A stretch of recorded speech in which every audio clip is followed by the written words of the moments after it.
আহ্বান জানাচ্ছি শিক্ষক দ্বারা গ্রামাঞ্চলে ভালো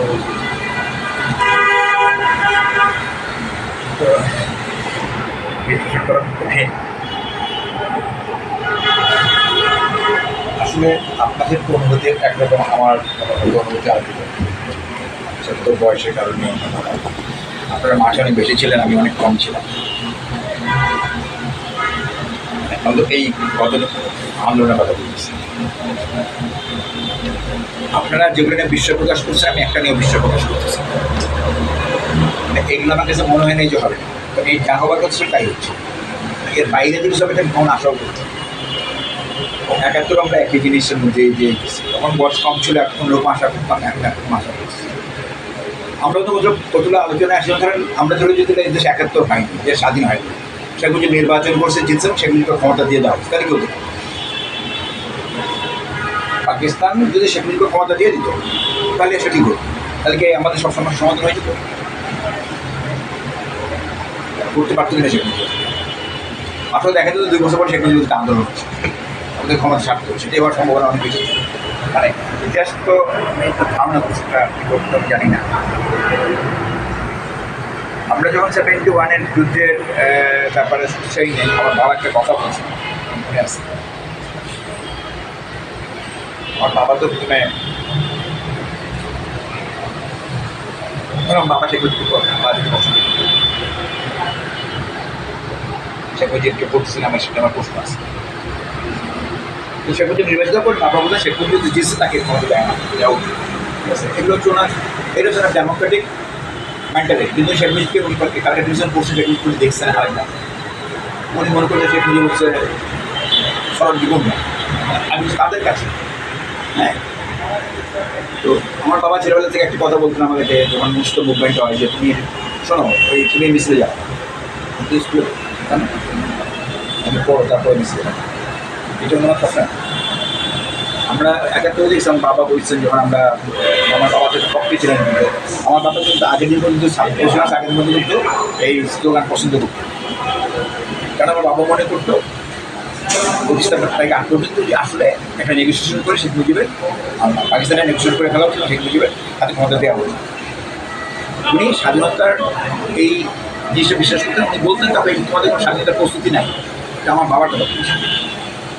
তো প্রথমে একটু সেখানে ঝামেলা, আর ওই তোমার লাঠি নিয়ে আর বাঁশ নিয়ে যে রিহার্সাল করতেছো, ট্রেনিং নিচ্ছ, এটা আসলে দেশ তোমার স্বাধীন করে করতে পারবে না, তোমার জানা তোমার হিলটা, এগুলো আগের কথা বলছে, 5 মাসের আগের কথা। তখন ওই লাঠি নিয়ে ট্রেনিং যাচ্ছে, অন্যান্য বিষয় নিয়ে এবং সিয়াসিক দেওয়ার সাথে আমার বাবার তর্ক হচ্ছে, সেটা তো আমাদের পরিবারের মধ্যে বড় হয়েছে। আমার বাবা সিয়াসিদের সব খুব একটা ভালো কথা বলছে না, সেটা আমার এক খালু, সব আমার খালাতো ভাইটা সব ছিল না জেলা, আমার খালু আর আব্বাকে নালিশ করলো, আমার ছেলেগুলো তো নষ্ট হয়ে যাবে সিয়াসিদের পাল্লায়। আমার বাবা মনে আছে এটুকু, আপনার ছোটো, আমি তো সিয়াসিদের, আমার বাবা বলছিল যে না, সেরকম ডেডিকেশন আছে তার, কী হবে জানি না। এগুলো ওই যখন নির্বাচনের এই সময়কার কথা। কিন্তু আমার মনে হয় যেদিন পাকিস্তান আর্মি অ্যাটাক করলো, আমার বাবা বললো আর কোনো চয়েস নেই, এই জন্য আমি চয়েস দিতাম তোমার যে না এইটা ওইটা, এখন আর চয়েস, এখন তো করতে হবে, যেতেই করতে হবে। এখন অনেকেই যান, সে বুঝে খুব ভালো করেই যান। আমার ব্যক্তিগত, এটা আমার ব্যক্তিগত অ্যানালাইসিস, আসলে ভারতের সাথে গিয়ে যদি আমার স্বাধীনতা নেই, এর পরিবেশ কী হইতে পারে, আমি ভালোটা বুঝতে পারছি। কারণ ভারতের রাজনীতিকে যারা জানে, বোঝে, বা আজকে যদি কেউ পরে দেখায়, তাহলে বুঝতে পারবে যে বহুকাল ধরে ভারতের রাজনীতি যেটা ছিল, এটা না বুঝলে আসলে এই সমস্যা বুঝতে পারবে যে ভারতের রাজনীতি ছিল কি। ভারতের রাজনীতি ছিল পলাশির যুদ্ধের দিন থেকে ব্রিটিশরা মনে করলো যে আমার একটা নতুন ক্লাস তৈরি করতে হবে। অর্থাৎ ভারতবর্ষে তখন 19 জন আর 15 জন, 19 জন আর 15 জন জমিদার ছিল মূলত বাংলায়। এই 19 জন জমিদারের মধ্যে 17 জন হিন্দু, 15 জনের মধ্যে 19 জন হচ্ছে বড় জমিদার, 17 জন, তার মধ্যে 17 জন হিন্দু, আর 15 জন ছোটো জমিদার, তার 13 জন হিন্দু। অত সিরাজগঞ্জে ধন্যবাদ। তার মানে একটা দীর্ঘ ইতিহাসে দেখা যাচ্ছে মুঘলরা দেশে আসছে, সব গোস্বামীরা কিন্তু হিন্দু, তার প্রধান সেনাপতিরা কিন্তু হিন্দু। তাহলে আমরা দেখতে পাচ্ছি যে হিন্দু মুসলিম কোনো আমরা দাঙ্গাও দেখছি না, ঠিক আছে, আমরা কিন্তু পাচ্ছি না, খুঁজে বের করা যাবে না একদম। হ্যাঁ, দাঙ্গাটা যেটা যে লড়াইটা আছে এটা হিন্দু মুসলিম নয়, সেইটা হচ্ছে নির্যাতনের বিরুদ্ধে লড়াই হচ্ছে, ঠিক আছে। আর তৎকালীন রাজতন্ত্র সবাই মেনে নিচ্ছিল, মুঘলরা যেসব অত্যাচার করতো, যে ধরনের সুভোগ করতো, এটা সব পৃথিবীর দলীয়টা হতো, এখানে কোনো আলোচনা ছিল না। ওইটা হচ্ছে সামন্ততান্ত্রিক একটা কাঠামো ছিল, হয়নি। কিন্তু আমরা দেখি যে এই যেদিন এবং আমরা যখন এই দেশ মানে এই আজকেও সলিমুল্লাহ কথাটা বলেছেন, একটা বলতে দেখলাম, এটা দেখতেও কিন্তু বাংলা একটা খুব আলোচিত 18 শতকে 17 শতকে বাংলা হচ্ছে একটা আলোচিত বিষয়। বাংলা মুসলমানদের হাত দিয়ে বাংলা ভাষা তৈরি হতো, মানে ডেভেলপ করতো। আপনি দেখেন সাহিত্য, আপনি বলতেছেন চর্যাপদ, খুঁজে বলছে চর্যাপদ ছাড়া কিচ্ছু বলতে পারতেছেন না তার আগে। তারপর কিন্তু যতই করবেন সাহিত্য সব কিন্তু মুসলমানদের হাত দিয়ে হচ্ছে। কারণটা কি? কারণটা হলো খুব সহজ, এটা মানে কিন্তু জটিলতা কিচ্ছু নেই, এটা একটা হিস্ট্রির ইতিহাসের একটা ধারাবাহিকতা। যে আগের লোকগুলো সংস্কৃতে বিশ্বাস করতো, বল্লাল সেনরা, তারা হিন্দুইজমের সাথে যুক্ত, তারা সংস্কৃত ভাষাটাকে এস্টাবলিশ করার চেষ্টা করছে। ফলে তারা কখনো বাংলা ভাষাকে প্র্যাকটিস করার কথা ভাবার কথা ছিল না, তারা কখনো বুদ্ধের যে ভাষা পালি এটা নিয়ে তো মাথা ব্যথা করে নাই। ফলে এখানে যেভাবে হোক ভাষা বাংলা ভাষা কিন্তু দাঁড়ায় নাই, এটা কিন্তু রাষ্ট্রীয় একটা ব্যবস্থাপনা ছিল। আর মুসলমান যখন এটা দেশ এই জায়গাটা দখল করলো, তার ভাষা যেহেতু না সংস্কৃত, যেহেতু না এখানকার কোনো ভাষা, ফলে সে যখন আসলো সে এখানকার লোকাল ভাষাটাকে তার দরকার ছিল বলে সেটাকে সে ডেভেলপ করতে সুযোগ দিয়েছে, অংশ ডেভেলপ করেছে। হ্যাঁ, এগুলো কিন্তু সব একটা ধারাবাহিকতা বিরুদ্ধে হয়েছে, এটার মধ্যে কিন্তু অনিবার্যতা বলতে যেটা হয়েছে। এখানে কিন্তু হিন্দু মুসলিম মুসলমানরা প্ল্যান করা এটা কিছুই হয়, এটা কিন্তু কিছু না। ফলে ওইখানে যারা সাহিত্যিক সব কিন্তু হিন্দু, বেশিরভাগ দেখবেন ধোপা নাপিতটা কিন্তু তখন সাহিত্য চর্চা করতেছে। হ্যাঁ, কেন আসলে করছে কেন? আসলে আবার হচ্ছে ভারতের যে পাঁচ সৃষ্টি সমস্যাটা বারবার আমাদেরকে নিয়ে আসে, যে এই যে বর্ণপ্রথার কারণে সবসময় নিম্ন বর্ণের লোকরা ছিল নিচে, লড়াইটা ছিল কার সাথে কার, নিম্ন বর্ণের দিকে আর দিকে উচ্চ বর্ণের আওরঙ্গজেব, উচ্চ বর্ণের আকবর, উচ্চ বর্ণের জয়সিংহ মানসিংহ, তাদের মধ্যে কিন্তু সুন্দর সম্পর্ক। মানে হিন্দু মুসলিম এই শব্দগুলো তুলে আমরা প্রথমত বলা হবে খুব সুন্দর সম্পর্ক। নিচের লেভেলে আসেন কৃষক মুসলিম নিম্ন বর্ণের, কৃষক হিন্দু নিম্ন বর্ণের, খুব ভালো সম্পর্ক। লড়াইটা কার সাথে কার? লড়াইটা হচ্ছে ট্যাক্স কালেক্ট করতেছে যে হিন্দু বর্ণ হিন্দু, মানে সে বর্ণ হিন্দু বলছে যে আমি কাস্ট সিস্টেমের কারণে বর্ণ হিন্দু কথা বলছি, সে কিন্তু ট্যাক্স কালেক্ট করে দিচ্ছে কাকে? আসলে একজন মুসলমানের হাতে, একটা সম্রাটকে। তাহলে এইখানে কিন্তু হিন্দু মুসলিম প্রসঙ্গগুলো আসলে নাই। ফলে দেখা গেছে যে মারাঠা যখন লড়াই করছে এই মুঘলদের বিরুদ্ধে, মারাঠা সম্রাটকে আমাদের একজন নাম আপনারা জানেন, ইব্রাহিম খান করছেন, ইব্রাহিম খান যেহেতু মুসলিম, আর লড়াই করতেছে মুঘলদের হয়ে জয়সিংহ অমুক সিংহ হিন্দু। তাহলে এই যে আমরা বলছি হিন্দু মুসলিম, এটা লেগে ছিল না। আমরা আরো শুনলেন যে এই ঔরঙ্গজেব সঙ্গে শুনবেন যে ঔরঙ্গজেব সবচেয়ে বেশি নির্যাতন হিন্দুদের, এই যে হ্যান, ঠিক আছে। আসলে হিস্ট্রি বলছে, এখন আমি তার হিস্ট্রি তখন জন্মাই, আমি যে ইতিহাস পড়েছি এবং সেটা হিন্দুদের লেখার হিস্ট্রি, মানে এই সময় যারা গবেষণা করছেন তারা একজন দেখিয়েছেন যে আসলে ঔরঙ্গজেব সবচেয়ে বেশি অমাত্য আমির ছিল হিন্দু। তাহলে কি প্রমাণ হয়? উনি হিন্দু বিদেশে ছিলেন না, ঠিক আছে। ওনার এক কন্যা ছিল, তার নাম ছিল জেবুন্নেসা। আপনি জানেন খুব ভালো কবিতা লিখতেন, বিয়ে হয় নাই নানান কারণে, কারণ মুঘলদের বিয়ে স্বাধীন ঝামেলা আছে, মুঘল প্রেম তোমার মেয়ের বিয়ে দিয়ে হতো না, কারণ কার কাছে বিয়ে দিবে। পরে ঠিক করলো শাহজাহান যে জেবুন্নেসার বিয়ে হবে সুজার ছেলের সাথে, শাহ সুজার ছেলের সাথে বিয়ে হবে, সব ঠিকঠাক প্রেম ছিল। পরে তো জানেন আপনার ঔরঙ্গজেবের সাথে লড়াই, সুজা পালায় গেল, ছেলেকে মেরে ফেলা হইলো। ফলে ওর যেগুলো সাকুনি বিয়ে করে প্রেম, তার তার চাস্তো ভাইয়ের সাথে প্রেম হওয়ার পর বিয়ে হওয়ার কথা, সেটা তাকে তো চলে দিচ্ছে ঔরঙ্গজেব। তার মানে খেয়াল করেন, মুসলমানকে কেটে ফেলতেছে। আমি বলতেছি কি, লড়াইটা হচ্ছে হিন্দু মুসলিমের। ঔরঙ্গজেব এর সাথে যখন লড়াই হচ্ছে, সে তার মেয়ের জামাই হতে পারতো, যে ছেলেটা, তাকে মেরে ফেলতে বাধ্য হচ্ছে। হ্যাঁ, কিন্তু আপনি পরবর্তী হিস্ট্রিটা বলছি, কেন কথাগুলো বলছি, পরবর্তী হিস্ট্রি মানে পুরা। তারপরে কি, এই যেমনই সেখানে কবিতা লিখতেন, আপনি তার নাম শোনেন নাই, কেন শুনছেন? কারণ জেবনিসের কবিতা কিন্তু 50টার মতো বের হয়েছে, কিন্তু ইংল্যান্ড থেকে ইংরেজি ট্রান্সলেট হয়ে ওখান থেকে বের হয়েছে। কারণ সে খুব ভালো কবিতা লিখতেন, বলা সুইবাদী কবিতা লিখতেন। আপনি যদি যান দিল্লিতে, আপনি এখন যদি দিল্লিতে যান, আপনি দিল্লি থেকে দেখবেন যে মুঘল তরকারি কিছুই নাই, তরকারি মরকারি খুব একটা। অত বড় যদি আপনি রেড ফোর্টে যান, আমি জানি না আপনার রিসেন্ট, কিন্তু আপনি যদি জয় সিংহে যান, যে তার সেনাপতি ছিল, তার বাড়ি থেকে দেখবেন যে প্রচুর জিনিসপত্র পাবেন, অস্ত্র ভাণ্ডার। মনে হবে বলতে উনি সম্রাট ছিলেন, উনি বোধহয় এখন ছোটোখাটো অফিসার ছিলেন মুঘলটা, মানটা কি? তার মানে ওইটা প্রিজার্ভ করে, সেটা প্রিজার্ভ করা হয়নি, তাই তো? তার মানে এর মধ্যে ইন্টেনশন ছিল, সেটা সে কাট ছিল আসলে।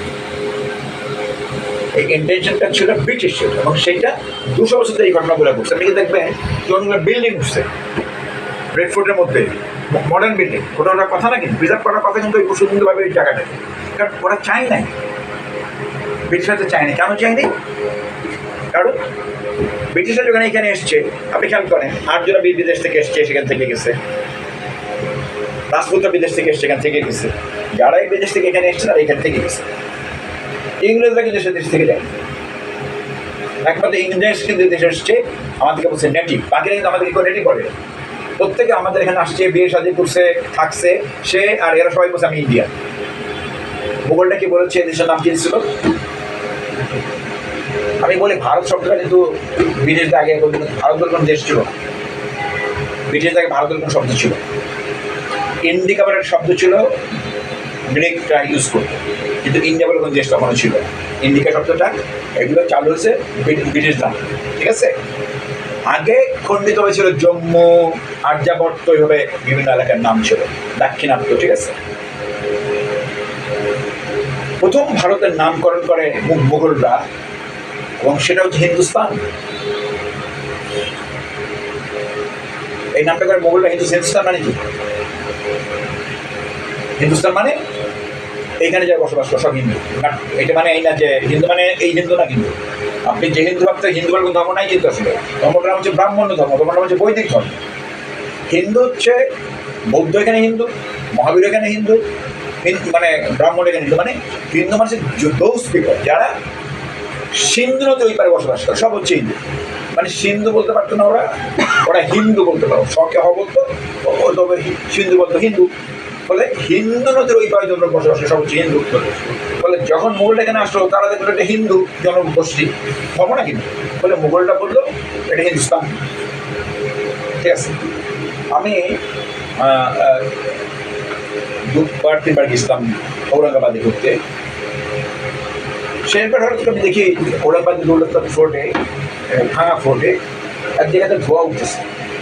এর আগে তো বেশি খেয়াল করি না, খুব দূরে একটা জায়গায় ধোয়া উঠতেছে। তো আমি এখন গেলাম, তো দেখি এক লোক পূজা দিচ্ছে, আর ওই মূর্তি নেই। আমি জিজ্ঞেস করলাম কী হবে, এটা কী ব্যাপার, ঘটনা? এটা তো একটা মন্দির, ঔরঙ্গজেবের ফোর্ট দৌলতাবাদে, তার মধ্যে একটা মন্দির, এটা মন্দির লোকের কতদিন ধরে, এটা তো ঔরঙ্গজেবের সময় থেকে এখন আছে, আমরা এগুলো করতেছি, মানে একটু দারিদ্রের মতো আছে। কেন? মানে কেন ঔরঙ্গজেবের পরিবারে, মোগল পরিবারে অনেক হিন্দু মহিলারা ছিলেন না, তারা পুজো দিতেন, সেই জন্য।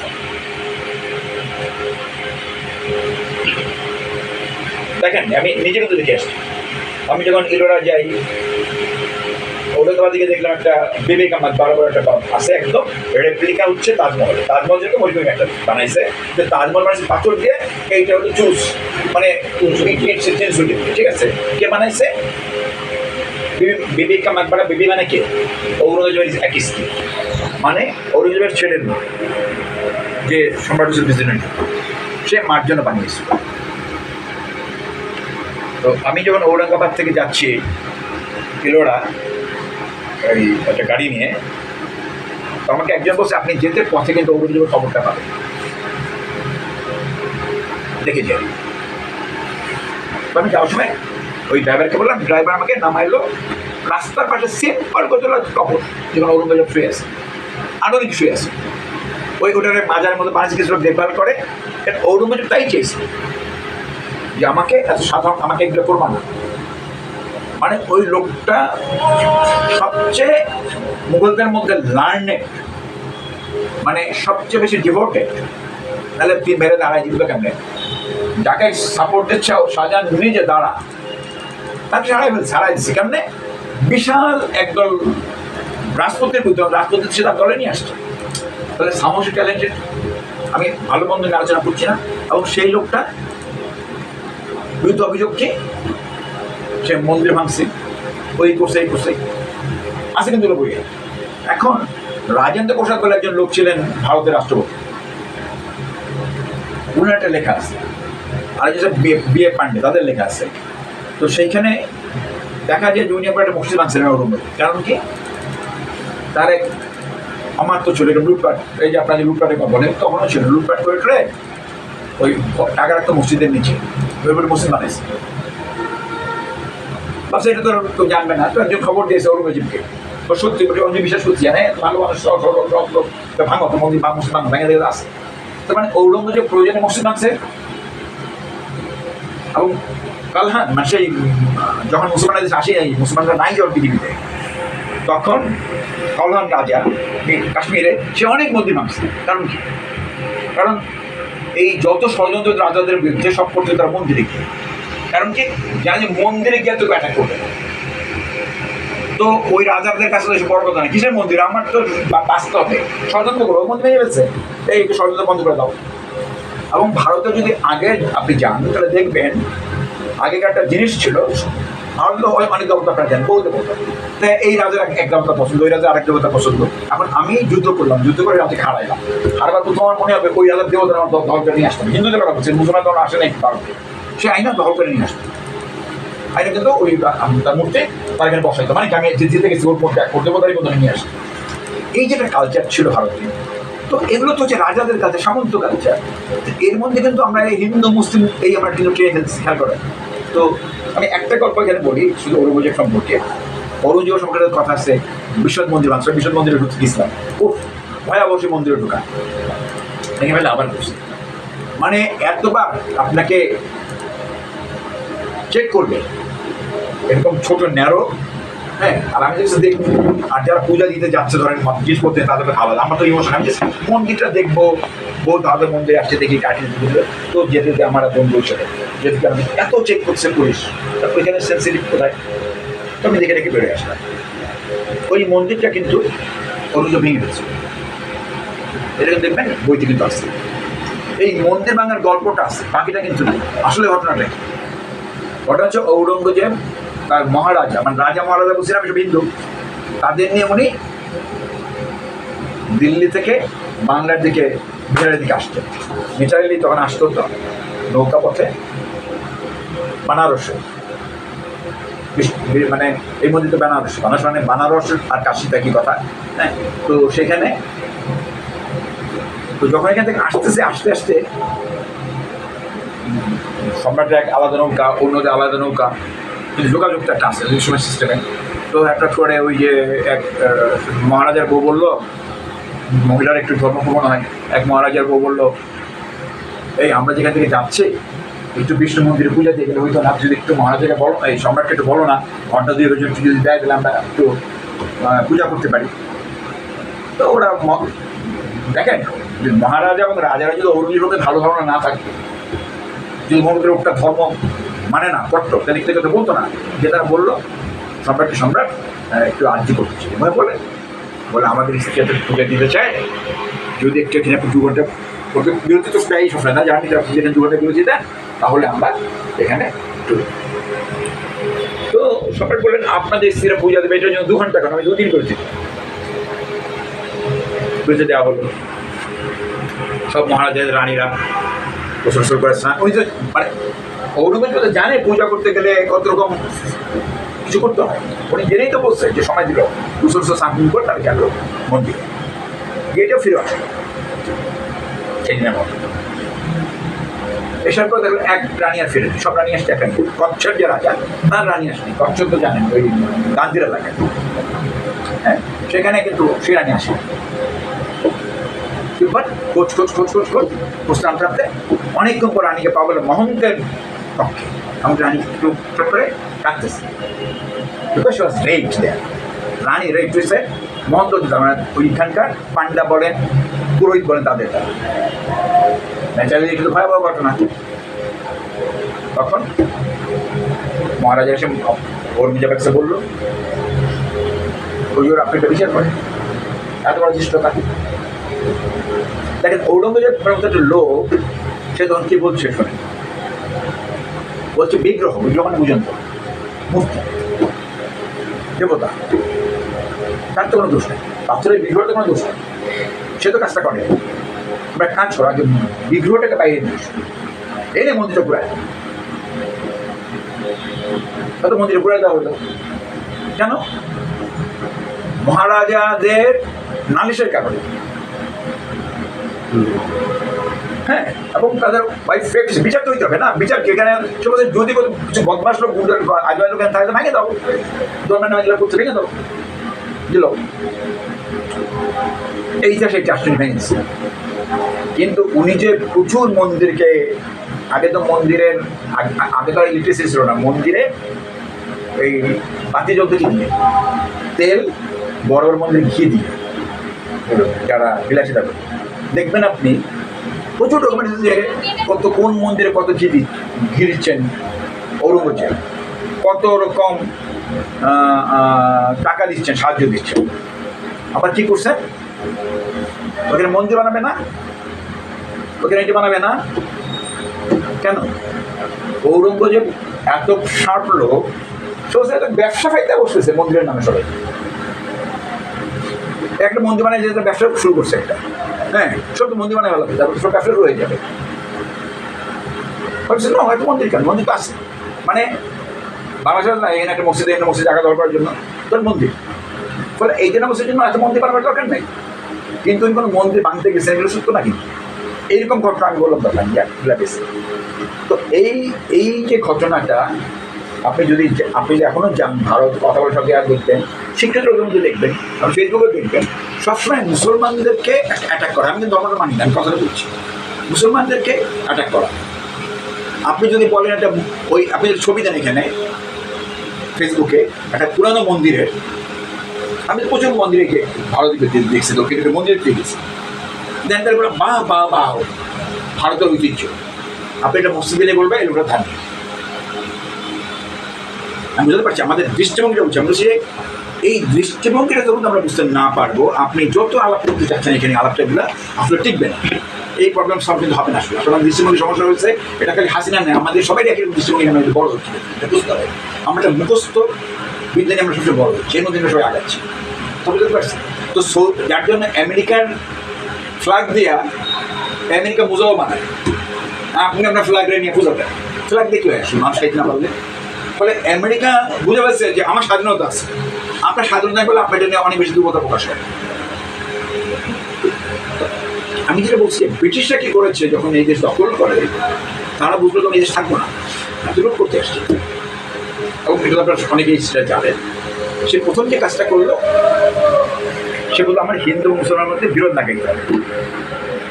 এখন যদি তারা আমাদের মতো মাথা মোটা হইতো, যদি আওয়ামী লীগ বিএনপি জাস্ট করা লোক, সরি টু সে, তাহলে তারা যেভাবে বলতো ব্রিটিশ সেভাবে বলেনি। ব্রিটিশ অনেক ঠান্ডা মাথায় বলছে,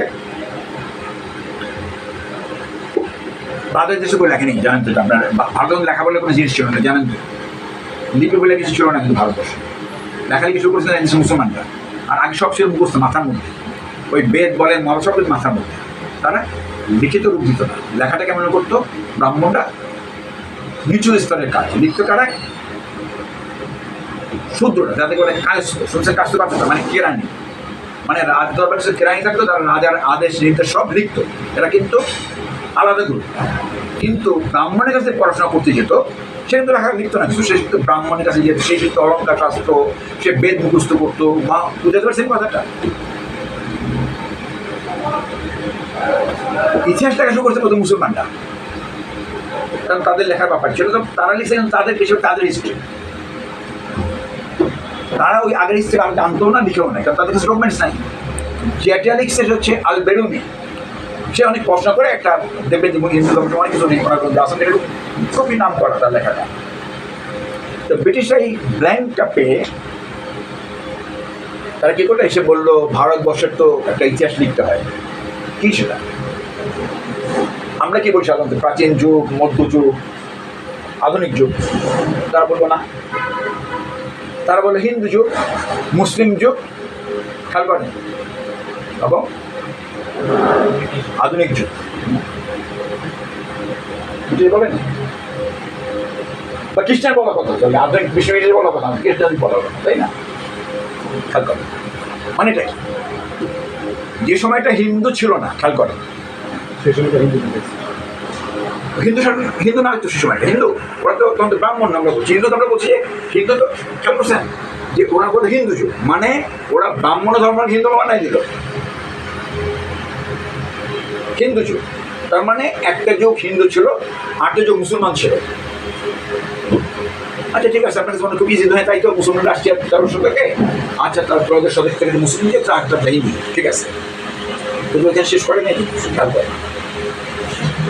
সে বলছে মুসলিম হিন্দু যুগ হচ্ছে স্বর্ণযুগ ভারত,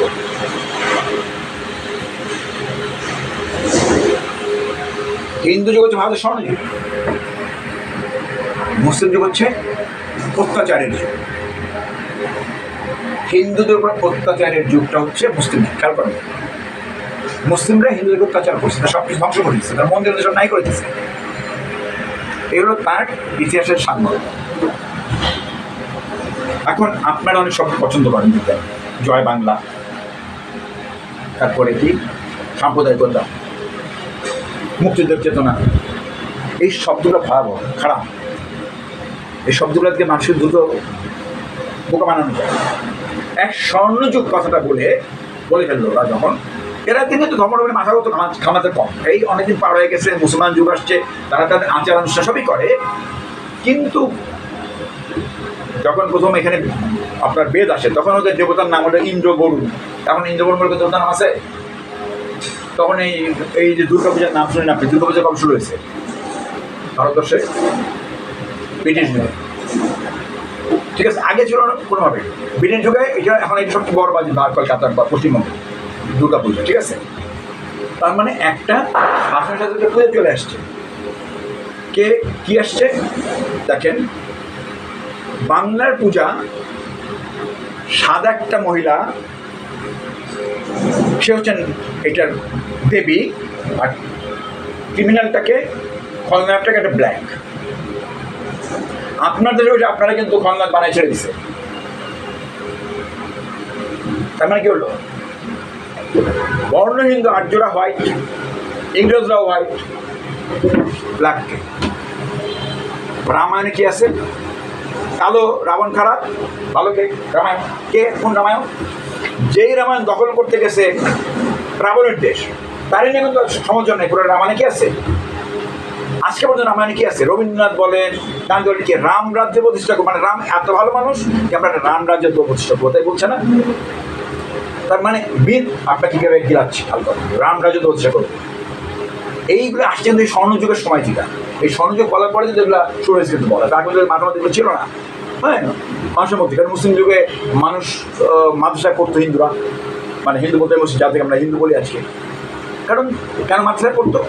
কারণ হিন্দু যুগ যেটাকে বলতেছে আজকে, বা চলে সেই ব্রাহ্মণ্য যুগের সে আমি বলে লেখাপড়াদের লিপি ছিল না, জ্যামিতি ছিল না, ভূগোল ছিল না, বুঝতে পারছেন কথাটা? হিস্ট্রি ছিল না। পড়তো কি? মৃত্যু, জন্ম, ঈশ্বর, মৃত্যুপরের জীবন। এবং এই মৃত্যুপরের জীবনকে এটা খুঁজে আপনি উত্তর দিতে পারবেন। আমি যখন প্রশ্ন করি, এইটা তো আমি যদি তর্কটা শুরু করি, মৃত্যুপরের জীবন কি, আপনার তর্কগুলো এই তর্ক 40 বছর শেষ করতে পারবো না, পারবো না। কিন্তু দেখেন আপনি অনেক অবশেষ করে ফেলতে পারবেন যে এই বইটা ভালো না খারাপ, ওই দোকানে মিষ্টি ভালো না খারাপ, কিন্তু প্র্যাকটিক্যাল দেখা যায়। কিন্তু আমি তো দেখিনি, মৃত্যু পরে আত্মাকে দেখছি, এবার আত্মা নিয়ে আপনি একরকম বলবেন, এই 40 বছরের শেষ হবে না, কিন্তু তাই ভারতবর্ষে যখন পড়াশোনা এই মনীষীদের, এরা জঙ্গলে বসে 30 বছর পড়ছে, এই করছে, সে উত্তর পায় না, তারপর যা পাশে লেখা গেছে এগুলো কিন্তু এক একটা পুরাণ, এক একটা কি বলে মনীষী দিচ্ছে।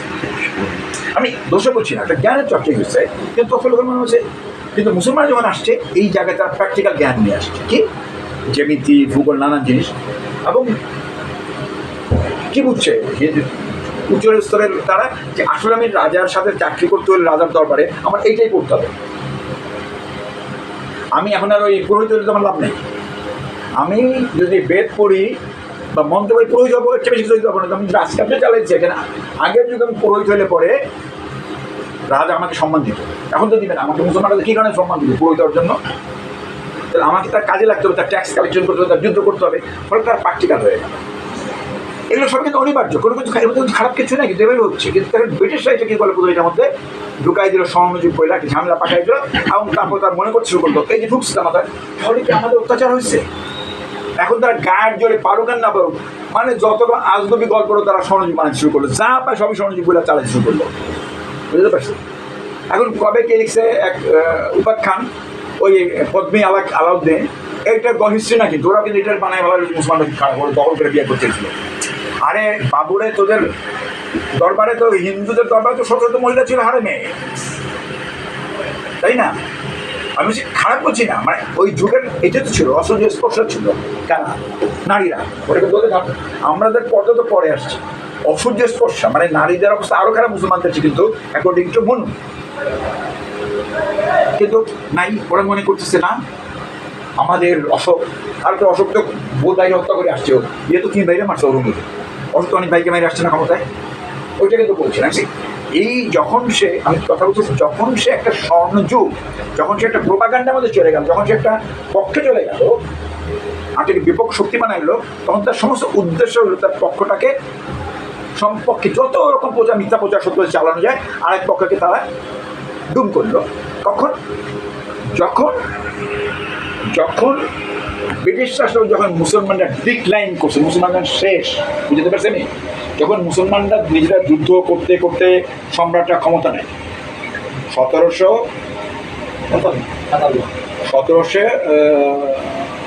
ইয়েতে মারা গেল ঔরঙ্গজেব, তো 1795। তারপর এই যে 50 বছর পর্যন্ত তার ফ্যামিলির এই সেই দখল করে, একবার অমুক সম্রাটের চোখ তুলে নেয়, একবার মারাঠা দখল করে, মানে আসলে কিছুই নাই। সেই রকম একটা অবস্থাতে যখন বাংলার এরা পাত্তাও দেয় না নবাবকে, মানে ইয়াকে, রাজাকে, বরং বাংলা নবাবের ক্ষমতা বেশি সম্রাটের চেয়ে, তাই না? মানে ব্রিটিশরা ট্যাক্স দেয় বাংলারও 12 লাখ, ইয়েরও 12 লাখ। প্রথম বেশি ছিল বাংলার আর ইয়ের, মুঘলদের 12 লাখ, মুঘলদের 12 লাখ, বাংলার জন্য ছিল 36 লাখ, পরে কাটতে কাটতে 12 লাখ করে দিচ্ছে। আচ্ছা যাও, তো মানেটা কি, যে যখন ডিক্লাইন করছে, যখন শক্তি নাই, নিজেরা অভ্যন্তরীণ লড়াই করে শেষ হয়ে যাচ্ছে, শেষে ব্রিটিশ আসছে, এবং মুঘলরা প্রায় ক্ষয়িষ্ণু তখন, মুঘলদের সেই মাদ্রাসাগুলো কমে কমে গেছে, বা যেটুকু ছিল সেগুলো ধ্বংস করছে যে ব্রিটিশরা। কারণ কি, মুঘলদের সময় তার আগ পর্যন্ত শিক্ষা ছিল ফ্রি, যে গভর্নমেন্ট একটু জমিদার দিত, ওই যে বলছি যে ব্রাহ্মণ যাই হোক, সে ওই টাকা ওইখান থেকে তার আয় মানে চলতো, এবং সব ছাত্র আর ফ্রি তাকে পড়াই দিত। এটা মুঘল জগতাই ছিল সেটা, এবং সেটা হিন্দু জগতাই ছিল, ওইটা আর রকম কাজ ছিল।